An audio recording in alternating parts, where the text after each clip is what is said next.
And so the first thing you need to know about fasting is that we fast always. We don't fast in January. We don't fast when church declares fasting. If church declares fasting, that is good. But whether they declare it or not, we live fasting. We live a fasted life. That's the secret of victory in this realm. Ask anybody making genuine impact.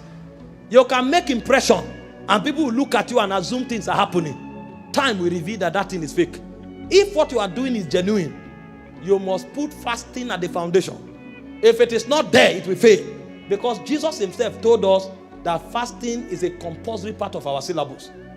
In Matthew chapter 6 verse 16 to 17, he said, when thou fastest. And that when is numerous. Because when he was teaching this, he was teaching it with prayer. When thou prayest. And when they asked him about prayer, he said, man shall not live by bread alone, but by every word that proceeds from the mouth of God. And when he was praying, he said, give us this day our daily bread. So if you eat bread daily, you pray daily. If you pray daily, then you fast daily. How do you fast? Number one, when you fast, basically fasting, like you know, is to starve yourself from distraction, including food, in order to seek God. That's what fasting is. Starve yourself of distractions, both illegitimate and legitimate distractions, in order to allow you time to seek God. So if you are not seeking God, you are not fasting. It could be a hunger strike. Are we together? But in addition to avoidance of such things, there are a few things that must be added to that starving process while you are here seeking God. And that's what I mean when I say, how do you fast? You fast with righteous living. If you are fasting and your life and your lifestyle is not consistent with the standard of righteousness, stop. You are wasting your time. God will reject you. So fasting is not just a time of avoiding food. It's actually a time of calling your attention to righteous and just living. Because it is that just living that validates that fast before God.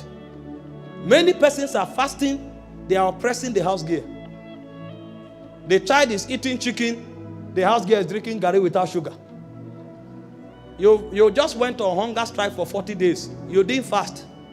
Because that wicked act will make God abhor that you're fasting in this realm. Somebody is fasting and is suppressing his workers at work. Pay salary, you won't pay. You carry their money, you put in fixed deposit. You want to generate some quick interest. Why somebody's child is driven from school?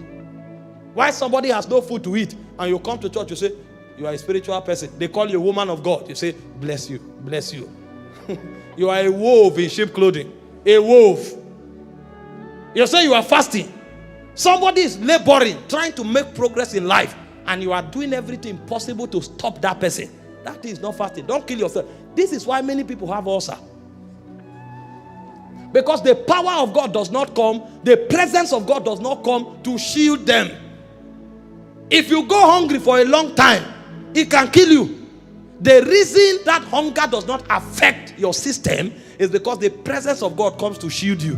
Why do you think Moses was able to stay without food and water for 40 days? It was because of the intensity of the presence of God. And so if you don't fast correctly, that excess hunger will trigger a negative reaction that will destroy you. But if you fast correctly, that fasting can become even of medicinal value. Isaiah 58 verse 3 to 6. New Living Translation. I want you to hear this thing, let it sink. So you don't just know it, but you practice it. Get me the scripture quickly. Isaiah 58 verse 3 to 6. It says, we have fasted before you. Why aren't you impressed? They are asking God. We thought you say you love fasting. We have fasted. Why are you not impressed? We have been very hard on ourselves. Have you found some people who fast? They want to literally kill themselves. Because they think God is impressed when their leaves become dry like rock. If there's no righteousness, God won't see it. They say we have not just fasted, we were hard on ourselves.